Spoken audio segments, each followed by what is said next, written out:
Assalamualaikum warahmatullahi wabarakatuh, kerabat muslim. Berjumpa lagi di channel Jati HND, channel yang tentunya memberikan seputar kisah-kisah, suri tauladan yang baik dan contoh yang baik bagi kita semua dan juga bagi kehidupan kita semua. Baik kerabat muslim, kali ini saya akan menceritakan sebuah kisah, yaitu tentang perjalanan Nabi Muhammad SAW dakwah di kota Taif. Baik kerabat, sebelum kita mulai videonya, alangkah baiknya dukung channel ini, yaitu channel Jati HND ini, dengan mengklik subscribe, like, dan komen agar channel ini bisa berkembang dan terus memberikan informasi tentang seputar kisah yang tentunya bisa menjadi contoh dan suri tauladan yang baik bagi kita semua dan bagi kehidupan kita sehari-hari. Tonton video ini hingga akhir.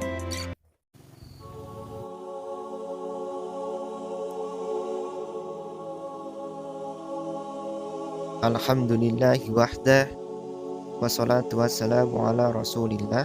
Sahabat Jati HND yang dirahmati oleh Allah Subhanahu wa ta'ala, peristiwa Taif menjadi monumen kelembutan Rasulullah SAW dalam mewariskan dakwah yang penuh rahmat. Peristiwa itu terjadi 3 tahun sebelum hijrah.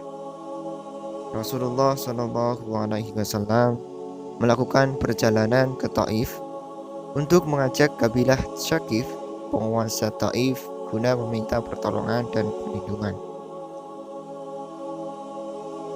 Perjalanan ini dilakukan tidak lama setelah wafatnya Siti Khadijah dan Abu Thalib, pelindung utama yang juga paman Rasulullah SAW. Untuk menghindari penganiayaan yang lebih berat dari kaumnya, Rasulullah berangkat ke Taif diam-diam dengan perjalanan kaki. Di kota ini, Rasulullah tinggal selama 10 hari. Namun, perlakuan yang diberikan penduduk Taif sangat keras. Saat itu, kaum Syakif melempari Rasulullah SAW dengan batu. Tindakan brutal penduduk Taif ini membuat Zaid bin Haritsah membela dan melindunginya. Tapi, kepalanya juga terluka akibat terkena lemparan batu. Akhirnya Rasulullah berlindung di kebun milik Utbah bin Rabi'ah.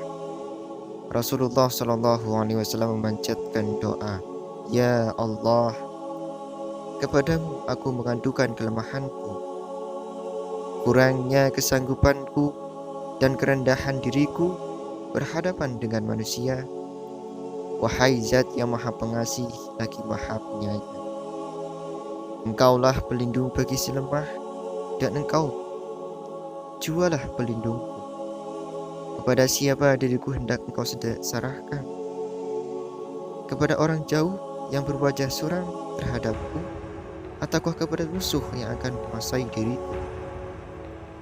Jika Engkau tidak murka kepadaku, maka semua itu tak kehirauankan.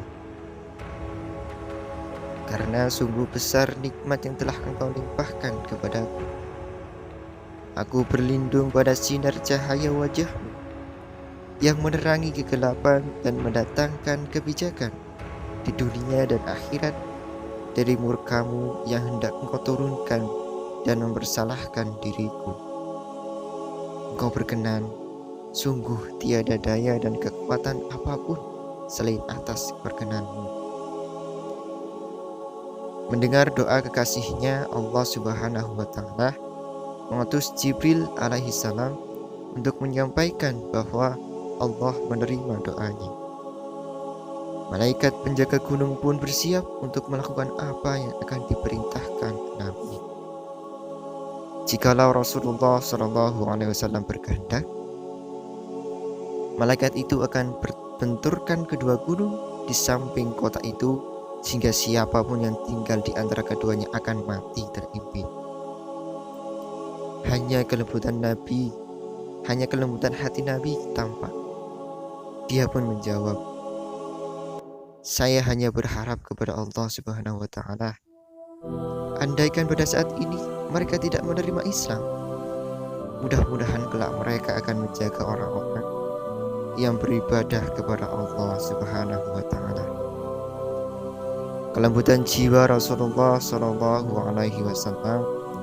yang menolak untuk menghancurkan gunung-gunung, untuk menghancurkan kaum Taif, menjadi satu bukti jikalau dakwah menjadi hal-hal represif.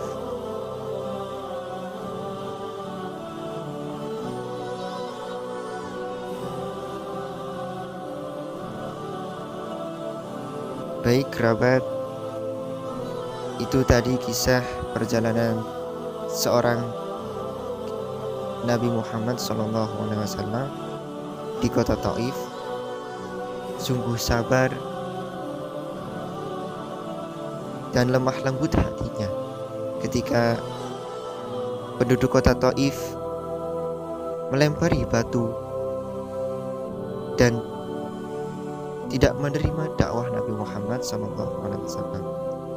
Tapi Nabi Muhammad SAW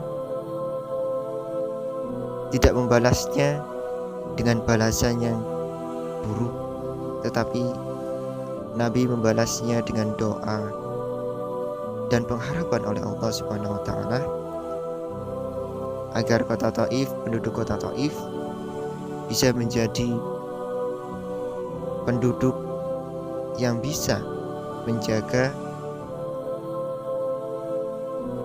agama Islam dan bisa menjaga ketika seseorang melakukan beribadah, mereka sanggup dan rela menjaga